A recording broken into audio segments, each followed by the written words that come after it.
Olá, boa noite, seja muito bem-vindo, bem-vinda aí à nossa live. Esse é o momento aqui nas minhas redes sociais que eu aproveito para a gente discutir como que os exames laboratoriais eles podem te proporcionar mais credibilidade e como que eles podem te ajudar também a potencializar os seus resultados estéticos. Eu sou a Júlia Almeida e hoje o tema da live é não sei interpretar os exames laboratoriais, né? Então, como que a gente pode fazer para você que não tem muito conhecimento em relação aos exames laboratoriais, aos valores de referência, aos valores ideais. Então, a intenção dessa live é que eu consiga clarear de uma forma no linguajar bem fácil para que você consiga ter aí o básico para que você possa trabalhar com os exames laboratoriais e introduzir a rotina dos exames laboratoriais dentro do seu meio de estética. Então, para a gente começar, eu separei aqui algumas perguntinhas para que a gente possa responder e desenvolver aí no decorrer da live. Então, a primeira coisa é o que são os exames laboratoriais e ou os exames complementares, né? Nós temos que pensar que o nosso corpo ele é constituído por várias reações bioquímicas. E essas reações, elas geram catabolismo e metabolismo. E isso faz com que a gente possa mensurar essas reações através dos exames laboratoriais. E por que eles são chamados de exames complementares? Porque eles complementam a informação. Durante a anamnese e uma anamnese bem elaborada, uma anamnese bem feita, a gente consegue investigar como que é o cotidiano do paciente, quais que são os hábitos desse paciente, o estilo de vida e tal. E quando a gente associa as informações de uma anamnese junto com os exames laboratoriais, nós temos esse paciente como um todo, a gente consegue enxergar como que esse paciente está verdadeiramente funcionando. Então, os exames, eles estão aí sim para a gente potencializar esses resultados e para que a gente consiga prever aí algum distúrbio, alguma patologia que esse paciente possa vir a ter. E uma coisa que as pessoas confundem é em relação aos exames de sangue, por exemplo. É comum que eu receba no meu consultório, o paciente fala assim, eu fiz exame tal dia e eu fiz todos os exames de sangue. Não, isso não é uma verdade. Existe uma infinidade de exames que eles podem ser analisados de acordo com aquele material biológico. Então, quando o paciente fala eu fiz todos os exames, é que na verdade ele coletou muitos tubos de sangue e o médico talvez fez uma solicitação de um volume grande de exames, mas não significa que ele fez todos, porque todos são muitos e realmente são muitos mesmo. Então assim, como que a gente vai solicitar esses exames? De acordo com o que a gente quer investigar, de acordo com o que a gente precisa fazer no paciente, qual que é o plano de tratamento, qual que é o objetivo do paciente e como que os dados que você coletou na anamnese, você vai juntar para verificar que tipo de investigação você tem que concluir ali daquele paciente. Então, quais os exames que você vai solicitar depende muito do seu objetivo e da informação que você coletou desse paciente durante ali a anamnese, tá?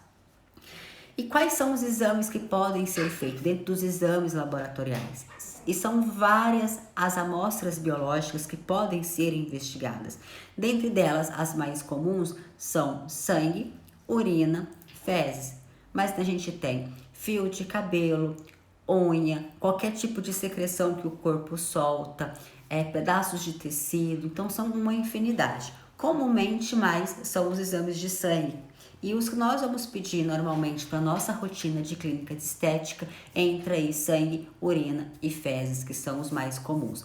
Para a gente avaliar também o perfil de minerais desse paciente, o ideal é que a gente possa fazer alguns exames à base do fio de cabelo, porque a gente tem uma informação mais completa.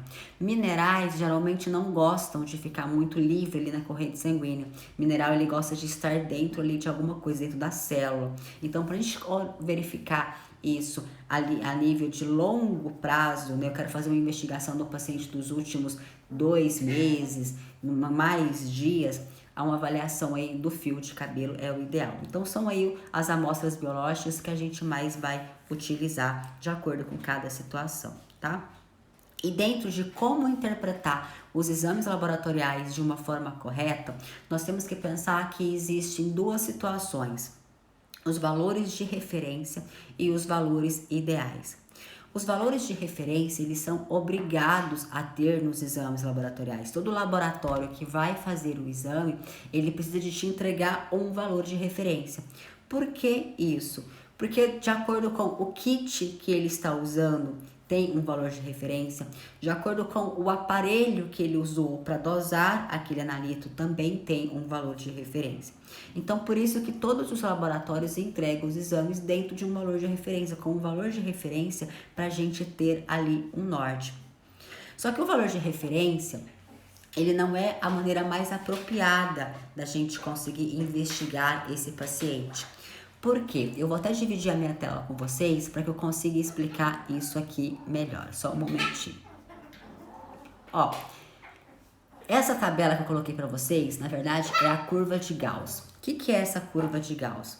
É para explicar para vocês de uma forma mais simples como que surgem esses valores de referência. Vamos pensar que eu estou investigando os exames de hemoglobina das mulheres de Cotia, das mulheres que estão entre a idade de 40 a 50 anos. Então eu pego todas as mulheres de 40 a 50 anos que residem aqui na cidade de Cotia e eu faço a dosagem da hemoglobina dessas mulheres. E aí eu vou conseguir ter resultados, cada mulher vai ter um resultado. Então eu pego todos esses resultados e eu faço uma média. Para eu conseguir essa média, eu somo todos os resultados e divido pelo número de mulheres que foram investigadas. Aí eu vou conseguir uma média. E essa média, ela está sendo representada aí nesse desenho por essa linha verde que está bem aí no centro, onde está escrito média. Então, de acordo com esse estudo, o valor mais apropriado, mais ideal, mais perfeito seria o valor que tivesse o mais próximo possível aí dessa linha mediana. Portanto, por se tratar de uma estatística, né, de uma pesquisa e não de um dado concreto, há necessidade de nós colocarmos mais 2 desvios padrões, tanto para cima quanto para baixo. Porque para evitar interferência, para evitar erros. Meninas, para evitar esses erros. Então, toda a estatística, geralmente, ela tem um desvio padrão, tanto para mais quanto para baixo, para evitar possíveis falhas. Então, pensando aí no exemplo que eu dei das mulheres de 40 a 50 anos, residentes aqui em Cotia, a hemoglobina. Então, eu achei a média que foi representada aí pela linha verde. O primeiro desvio padrão, quando eu coloco nessa média o primeiro desvio padrão, ó, ele ocupou aí 68% da população. Ou seja, com um desvio padrão apenas, eu coloquei 68% da população como normal. E eu ainda preciso de incluir o segundo desvio padrão, porque a estatística me pede isso. Quando eu coloco aí o segundo desvio padrão, representado por essa seta marrom mais larga, maior, eu estou colocando 95% da população dentro aí dessa média.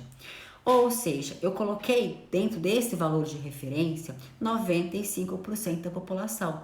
Pessoas que estão saudáveis, pessoas que estão mais ou menos, pessoas que estão doentes. Todo esse número de pessoas, todas essas pessoas começaram então a fazer parte do valor de referência. E por que então que a gente não deve de usar o valor de referência? Exatamente por isso, exatamente por ser um dado estatístico e por eu colocar todo mundo no mesmo pacote, tanto as pessoas saudáveis quanto as pessoas doentes, tá? Então, pensando nisso, o valor de referência, ele não é o valor mais apropriado para a gente utilizar, tá? Então, nós temos os valores ideais. E o que são esses valores ideais? Cientistas de todos os lugares aí do mundo, eles estudam pessoas que têm uma longevidade de vida maior associado à qualidade de vida. Por que que precisa de ser associado à qualidade de vida?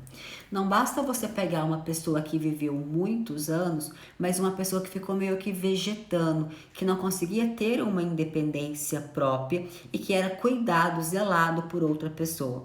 Então, a gente considera longevidade com qualidade de vida quando a pessoa ela é capaz de exercer suas funções básicas para a sobrevivência sozinha.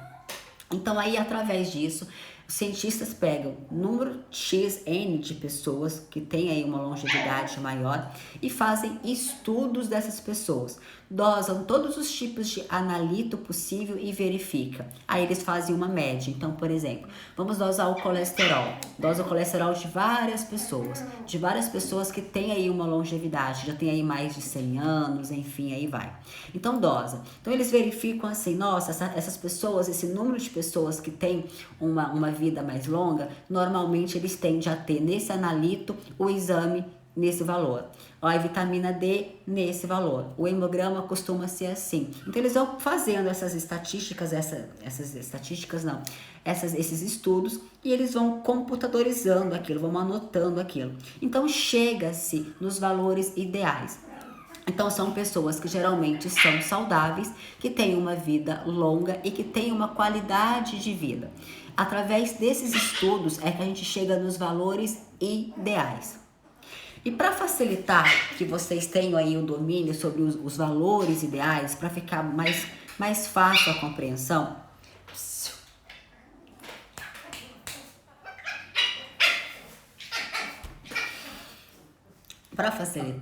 nós temos os quartis. E o que são os quartis? Vou mostrar aqui para vocês. Esse exemplo que eu dei é um exemplo do T4. Vem cá. Oi, gente, sou filhote. A minha mãe tá gravando live e eu quero brincar. Assim, vamos lá. Então, vamos lá, gente. O T4, como que a gente descobre, então, os quartis? Vamos pensar assim. Esse exemplo que eu dei para vocês, nós temos aí do 0,7, imagina uma linha contínua. Eu tenho do 0,7 até 1,5. O que é isso? É o resultado do valor de referência do T4 que vem do laboratório. Eu quero que vocês aqui, nesse caso, entendam a lógica. Não fique atento no valor absoluto do valor de referência, porque isso muda de cada laboratório, de cada kit e de cada aparelho, tá? Então, vamos pensar que nesse exame que eu tô analisando, esse valor de referência é de 0,7 a 1,5. Então, como que eu vou descobrir quais que são os quartis? Eu vou pegar 1,5 e vou tirar 0,7 para que eu descubra quais que são os valores que estão aí entre esse valor de referência. Então, se eu pego 1,5 e eu tiro 0,7, vai me sobrar 0,8. E esse 0,8 é a escala, é o que está entre, é isso que são os valores de referência. Então, eu vou pegar esse 0,8 e vou dividir por 4. Por que por 4? Porque eu vou trabalhar com quartis, 4 quartis. Então, eu divido por 4 e eu acho aí a divisão entre cada quartil. Fiquem atentos, porque vocês podem pegar artigos científicos que esse quartil foi dividido por 5. Então, ao invés de você ter o primeiro quartil, segundo quartil, terceiro quartil e quarto quartil, vocês podem ter 5 quartis. Por quê? Porque ele pegou essa referência aí do valor de referência e dividiu por 5. Então, quando vocês verem que tem mais de 4 quartil, 5, enfim, 6, de acordo com o autor, ele pode mudar isso, vocês vão ficar atentos em relação a por quanto que ele dividiu. Nesse exemplo, eu vou fazer apenas 4 quartis, que são os quartis mais utilizados dentro da literatura científica. Então, eu pego 0,8 e divido isso por 4, que vai me dar um valor aí de 0,2. Então, como que eu vou descobrir qual que é o valor ideal dentro de cada quartil? Vamos começar lá na base inferior. Então, o valor de referência é 0,7 a 1,5, tá? Então, eu vou lá no 0,7 e somo mais 0,02. Aí eu vou descobrir o quê? Que o primeiro quartil ele vai de 0,7 até 0,9. Para eu descobrir o segundo quartil, o que eu faço? Eu pego 0,9 e somo com mais 0,2. Então, o segundo quartil ele vai de 0,9 até 1,1. Terceiro quartil, eu pego 1,1 e somo mais 0,2. Então, o terceiro quartil ele começa em 1,1 e ele vai até 1,3. Quarto quartil, eu vou pegar 1,3 e eu vou somar mais 0,2, que vai dar 1,5. Então, o quarto quartil, nesse exemplo que eu expliquei, é de 1,3 até 1,5, tá? E aí, o que é o bacana quando a gente começa a trabalhar pensando aí nos quartis?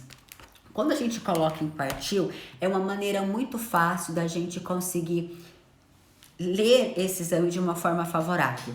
Por exemplo, tudo que eu quero otimizar, tudo que eu quero melhorar, eu tenho que pensar em trabalhar dentro do terceiro e do quarto quartil. Tudo que não é desejável, tudo que é ruim para o meu paciente, eu vou trabalhar dentro do primeiro quartil.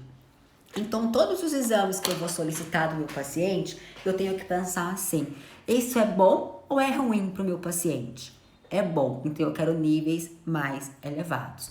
É ruim para o meu paciente, então eu quero níveis mais inferiores. Vamos pensar isso na nossa realidade. Quanto eu quero que meu paciente tenha um hormônios do bom, hormônios bom pra gente. Hormônios eu quero no limite mais superior. Porque hormônios é vida, hormônios é rejuvenescimento, hormônio é saúde, hormônio é qualidade de vida.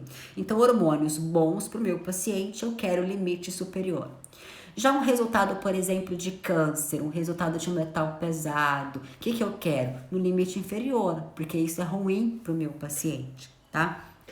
Falando nos metais pesados, nós temos que ficar atento ao seguinte detalhe. Existe limite, valor de referência para os metais pesados também.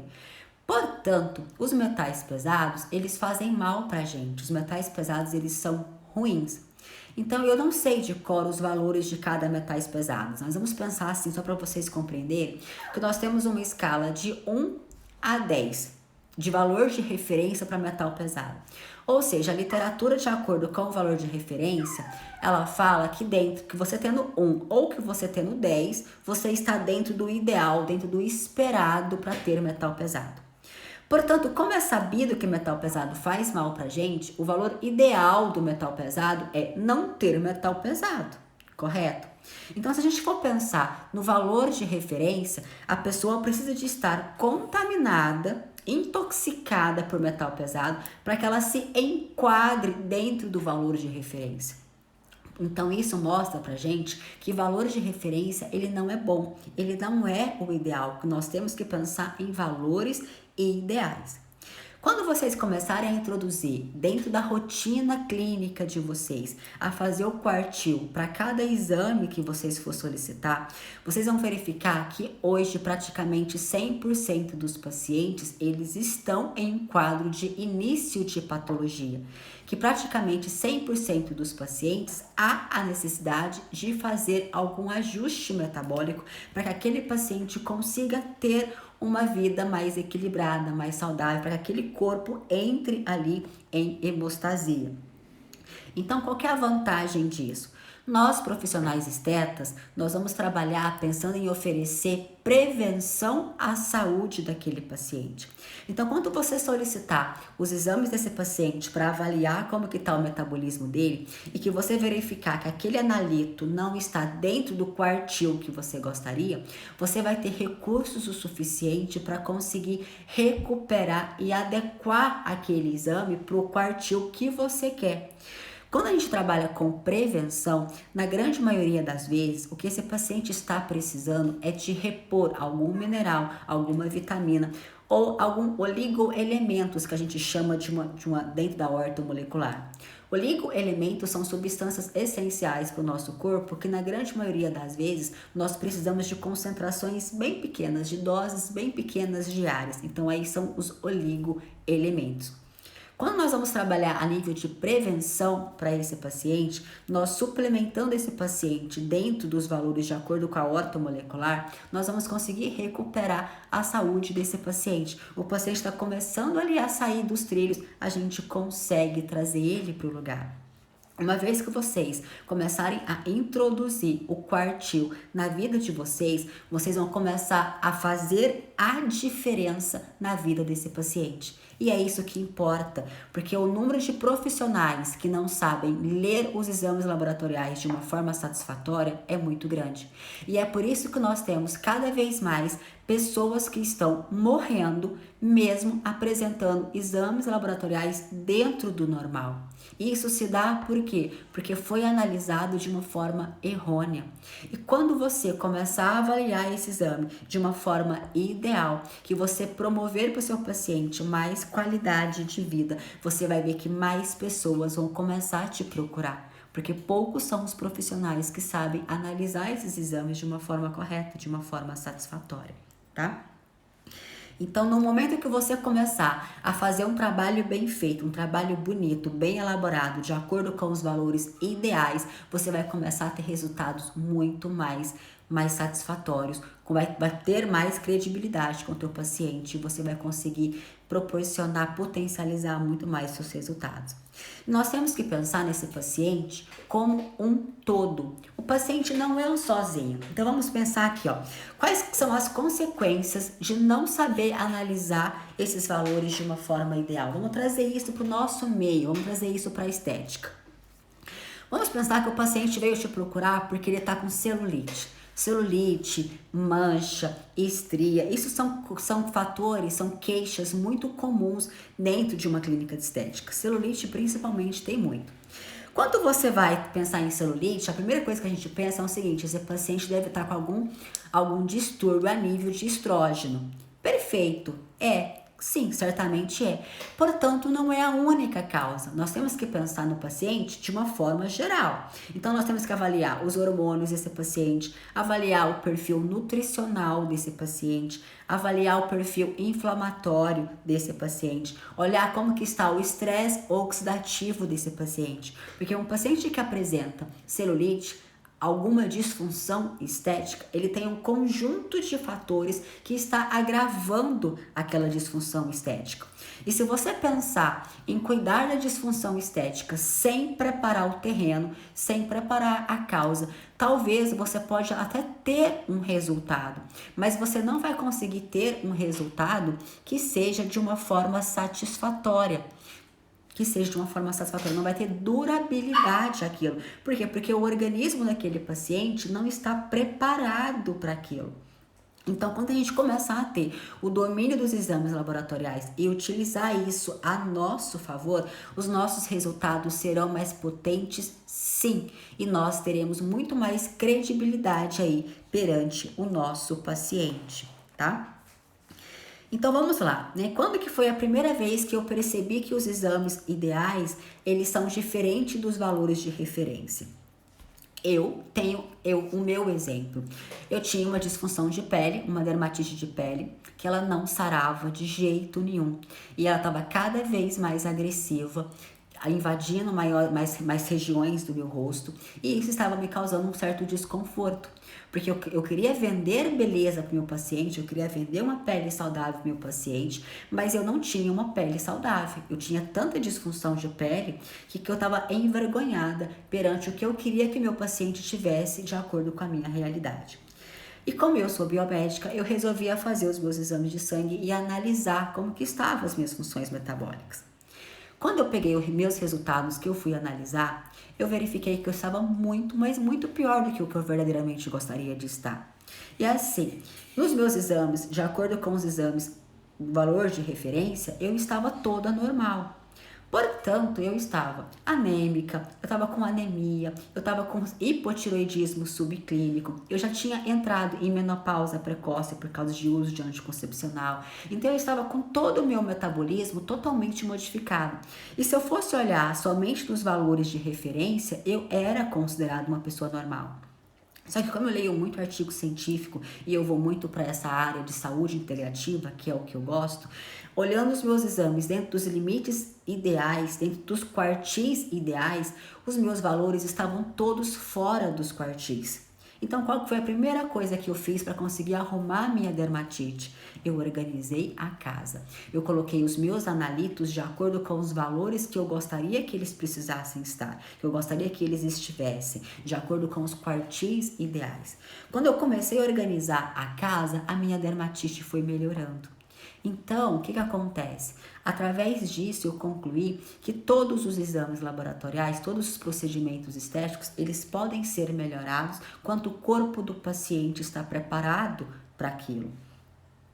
Então, através disso, eu consegui concluir claramente que dentro da estética nós podemos utilizar sim os valores de referência para nos ajudar e podemos usar os exames laboratoriais para nos ajudar, desde que eles sejam analisados de uma forma correta, de uma forma ideal, tá? E o que acontece? Onde que eu vejo que as pessoas mais erram, né? Tô seguindo aqui as minhas perguntinhas para eu não esquecer. Onde que eu vejo que nós, profissionais estetas, mais erramos? Em duas vertentes. Uma, a grande maioria dos profissionais da área da saúde não sabem analisar os exames laboratoriais de uma forma ideal.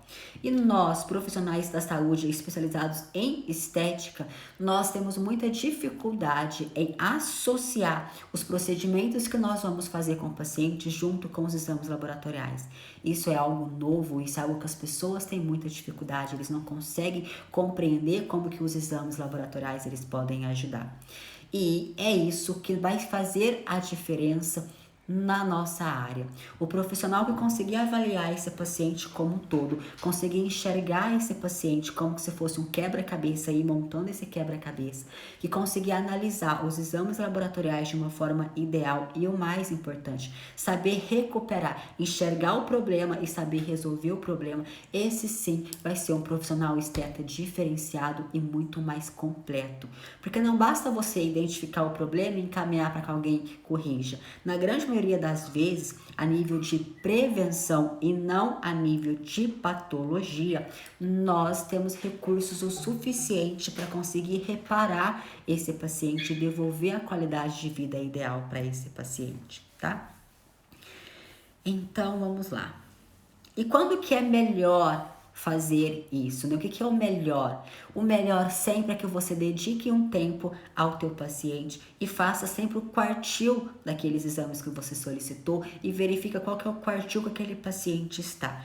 E se não tiver no quartil que você gostaria, ajuste, suplemente esse paciente para que ele vá para o quartil que você quer, tá? Então, como que a gente organiza isso de uma maneira geral? Eu tenho que pensar assim, o exame que eu quero para o meu paciente é um exame bom ou ruim? É bom, eu quero no limite superior do valor de referência. É ruim para o meu paciente, eu quero no limite inferior do meu valor de referência. Isso assim, simples. Bom, eu quero muito. É ruim, eu quero pouco. De uma maneira bem grosseira, para que fique bem esclarecido, essa é a maneira mais prática da gente compreender, tá? Quando vocês começarem a introduzir o quartil dentro da rotina clínica de vocês, vocês vão verificar que praticamente 100% dos pacientes precisam ser suplementados, precisam de ser monitorados, precisam de ser ajustados. Portanto, não pense você que os exames laboratoriais, que eles vão talvez te atrapalhar dentro da sua rotina. Muito pelo contrário, você vai conseguir ajudar e muito esse paciente. E vai ser notório quando você perceber que esse paciente está tendo uma melhor qualidade de vida.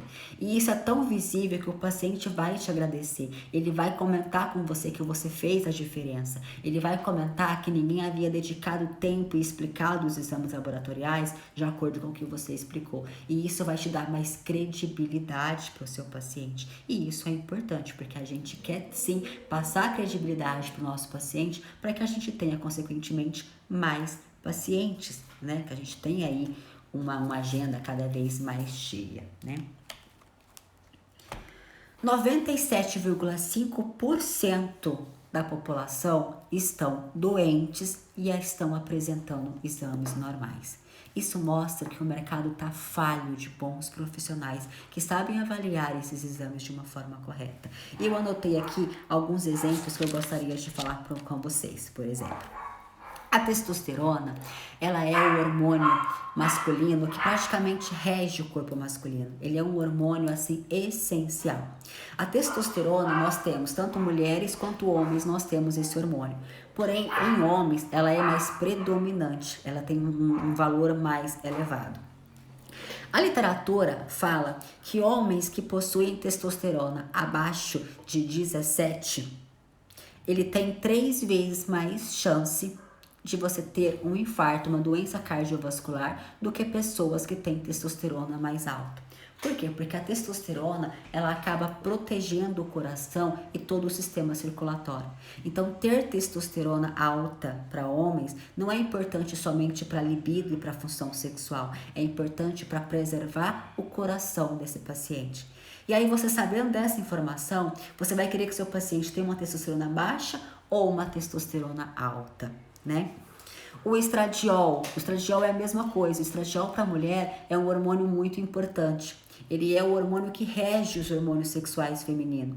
Portanto, o homem também tem estradiol. E conforme o homem vai envelhecendo, ele pode ter uma variação de hormônios e ele começar a ter uma predominância maior de hormônios femininos do que de hormônios masculinos. E quando o paciente tem essa mudança, essa variação, ele pode ter aí também transtornos, problemas aí para o corpo. Nesse artigo científico que eu peguei aqui para vocês, ele fala o seguinte: o valor de referência do estradiol para homens vai de 5 a 65,9. E se o homem tiver entre 20 e 30, 21 e 30 de estradiol, ele tem menos chance de morte. Se ele tiver a mais, ele tem uma maior chance de morte. Então, você tendo essas informações, você vai querer que o seu paciente tenha hormônios nos níveis menor ou dos níveis maiores. Então, a gente tem que pensar em tudo isso, tá? A vitamina D, por exemplo, a vitamina D é um hormônio essencial para nós. A vitamina D, ela está presente em mais de 200 reações metabólicas no nosso corpo. Ela é essencial para nós que trabalhamos com estética. Ela ajuda a controlar o diabetes, ajuda a controlar o humor, ela ajuda a diminuir a gordura do corpo, fazendo com que o paciente não tenha uma tendência a acumular gordura. Ela melhora o humor, ela previne doenças cardiovasculares, ela controla a nossa qualidade de pele. Então, a vitamina D, ela é essencial. Você sabendo que a vitamina D é essencial, você quer que o seu paciente tenha um limite inferior de vitamina D ou ele tem um limite superior de vitamina D? Então, essas informações que são importantes para que a gente consiga otimizar os nossos resultados, potencializar os nossos resultados. E a partir do momento que vocês conseguirem introduzir na rotina de vocês os quartis, vocês vão começar a enxergar esse paciente de outra maneira, de outra forma. E vocês vão conseguir, sim, potencializar os resultados de vocês de uma forma muito mais satisfatória, tá? Lembre-se, toda disfunção estética, ela é mista, é um conjunto de fatores, não é somente uma coisa isolada. E para você conseguir ter um melhor resultado, você precisa de ajustar esse metabolismo do paciente para que você consiga devolver aí a ele as funções ideais, tá? Um outro exemplo muito comum que é bacana a gente pensar. A hemoglobina, por exemplo. A hemoglobina, o valor de referência é 12. Acho que de 12 a 15, se eu não me engano. A literatura mostra que o valor ideal de hemoglobina é 14. Aí pensa você, um paciente que tem uma hemoglobina de 12, de 11,8, de 12 e um pouquinho ali, bem próximo do limite inferior, é um paciente que tem pouca hemoglobina. Pouca hemoglobina, esse paciente está conseguindo levar menos oxigênio para o tecido. Aí você faz um procedimento nesse paciente, que há necessidade que ele tenha uma boa cicatrização, uma boa reparação e que você quer que ele produza colágeno. Com uma hemoglobina baixa, esse paciente está levando pouco oxigênio para aquela região que você precisa. Então, consequentemente, você vai conseguir ter um resultado não tão bom. E uma vez que você sabe dessa informação, que você sabe que o limite da hemoglobina que você gostaria que fosse um pouco mais elevado, você vai suplementar esse paciente para que ele produza mais hemoglobina. Você vai suplementar esse paciente de forma que ele tenha a matéria-prima no corpo dele de uma forma satisfatória, que ele consiga fazer com que a medula produza mais hemácias e que produza mais hemoglobina. E aí você vai potencializar o seu resultado. E é isso que vai te diferenciar do colega, porque o colega, ele não sabe de exames, o colega não entende de valores ideais, o colega não imagina que ele pode usufruir de exames laboratoriais para potencializar os resultados. E são essas as informações que vão fazer com que você se torne um profissional com muito mais credibilidade. Bem, gente, é isso. O que eu queria que vocês soubessem mesmo era como interpretar os exames, que vocês tivessem uma ideia do que fazer dentro da sua rotina de exames laboratoriais para poder ajudar aí na sua vivência. Então pensa aí de um resumo, de uma forma geral, é assim: exames bons, limite superior; exames ruins, o paciente, limite inferior. Comecem a introduzir isso na rotina de vocês e vocês vão ver o quanto de paciente que nós temos no mercado que estão precisando da nossa ajuda. São muitos os pacientes. Gente, isso vai fazer a diferença na clínica de vocês. E eu desafio vocês a fazerem esse teste. Comece a solicitar exames do paciente, comece pelos exames básicos. Eu já liberei aqui no meu feed, no meu YouTube também, quais são os exames básicos que vocês devem começar. Inclusive, eu até apelidei isso dos exames bom, bonito e barato. Começa por esses exames e nesses exames vocês começam a fazer os quartis e vocês vão ver o quanto que esses pacientes, o quanto que os pacientes do cotidiano da clínica de estética, eles estão precisando de ajuste. Lembrando novamente que esses pacientes que nos procuram em clínica de estética, eles estão pensando em beleza, eles não querem saúde, ou eles não estão procurando doença, eles já se consideram pessoas saudáveis. E como eles se enxergam saudáveis, eles querem o quê? Apenas procedimentos estéticos. Beleza, mas muitos desses pacientes já estão começando a ter alguns sinaizinhos e sintomas discretos que eles não estão associando isso a um pequeno sinal de que algo não está legal. Eu, por exemplo, eu tinha muita falta de concentração, muito sono, muita fraqueza, fora a minha dermatite. Tinha queda de cabelo, unhas frágeis, só que eu me considerava uma pessoa normal. Eu não associava que eu estivesse doente. Quando eu fiz os meus exames e que eu consegui avaliar os meus exames de acordo com os valores ideais, eu percebi o quanto que eu tinha que melhorar, o quanto que eu poderia melhorar. Quando eu ajustei o meu corpo, o meu organismo, eu comecei a ter qualidade de vida, o meu sono diminuiu, eu consegui dormir, ter um sono restaurador. A minha dermatite foi sensacional, isso foi o pulo do gato, foi o melhor que aconteceu, a minha pele melhorou muito, o meu cabelo parou de cair. Então isso são consequências que o paciente que te procura numa clínica de estética, ele não enxerga que ele está doente, ele não enxerga que ele está precisando de alguma coisa a nível de restabelecimento de saúde. Não, ele te procurou porque ele quer resolver um problema estético. Ele está com uma disfunção estética, ele quer melhorar. Portanto, quando você conseguir avaliar esse paciente e fazer esses ajustes necessários, você vai devolver para esse paciente uma qualidade de vida muito maior e o paciente vai ser grato a você. Gente, pacientes gratos, eles fazem uma propaganda boca a boca excelente. Existe aquele seguinte ditado, que uma propaganda ruim, o paciente conta, uma coisa ruim, o paciente conta para 10 pessoas. E quando é uma coisa boa, normalmente a pessoa espalha para 3 pessoas. Essa é uma regra que deve de ser verdade. Portanto, se você fizer o bem, se você fizer a diferença na vida daquele paciente, ele vai contar para 3 pessoas. E essas 3 pessoas têm chance de te procurar, porque elas também querem que você faça uma diferença na vida dela. E essas 3 pessoas vão contar para mais 3 pessoas.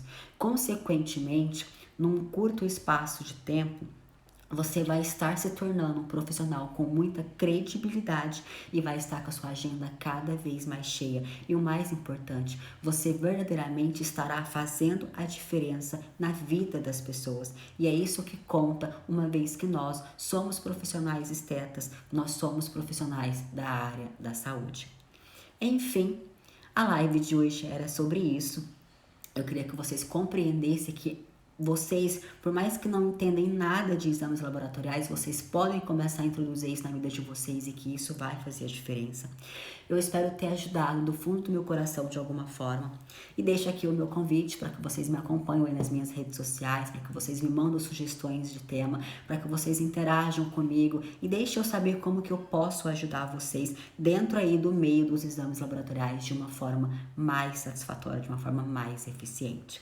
Gente, muito obrigada por vocês que estão aqui presentes, por vocês que assistiram essa live, que estão aqui comigo. Eu espero de coração que eu tenha contribuído. Um beijo, fiquem com Deus e até a próxima live.